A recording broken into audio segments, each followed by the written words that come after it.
And so, how did this come about for you? Well, I used to have my own home. After my father died, I let my mother move in with me. We had this agreement where she was going to take the lease, the utilities, and all of that out of my name. And after she passed away, I found out she not only didn't, but the money that I was giving her towards the rent, towards the bills, she was not paying them and putting it in her pocket. Oh wow! And do you have an idea why she was doing that? She was terminally ill, and I think that towards the end, see, before she died, she had been clean for about 12 years, and I think towards the end she relapsed. Okay. And so you think she was just pocketing the money and using it for personal stuff? Yes, I do. Okay. I have no proof, but knowing my mom, there's a good chance that's what it was. Okay. So you said the home was in your name, Yes, and what took place after that? I got evicted and ended up on the street. Okay. So she by her taking the money that left you in debt. Yeah, Wow. How much debt did you have? 24,000. How did she die, if you don't mind me asking? Her oxygen machine malfunctioned in the middle of the night, and she suffocated.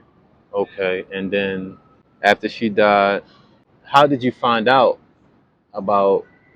I went to go over to the landlord's office to pay the rent, and he was like, "Oh, you're finally starting to pay again." I was like, "Well, what do you mean?" He's like, "Well, look at this."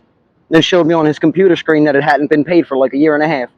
Did they give you a notice after that? Yes, and And I had 30 days after that. where'd you go after that? I was staying at a motel in New Jersey for a little bit, but the owner of that sold it. Everybody had to leave, and then I ended up coming back to here. One of my friends was going to let me live with him, but he ended up screwing me and telling me never mind, Mm. and then I ended up on the streets. What happened to all your property? Most of it got stolen, most of it got lost, most of it had to just be abandoned. Majority of it was abandoned. You started staying in Philadelphia, down here, downtown Philadelphia. Yeah, Where did you sleep? benches, Benches, park benches and stuff, yeah. park benches, and what's that like? Rough. Hard on the back.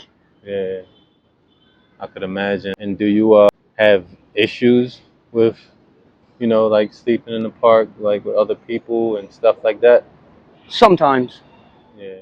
There's about 6 major parks in downtown Philadelphia. In the daytime, these are beautiful attractions for both natives and tourists.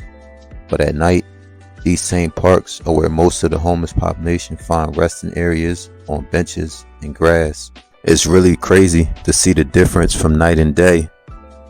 As of last year, 2022, the city renovated these parks and put new benches like the ones you see in this video, which makes it harder to lay down and they're more for sitting.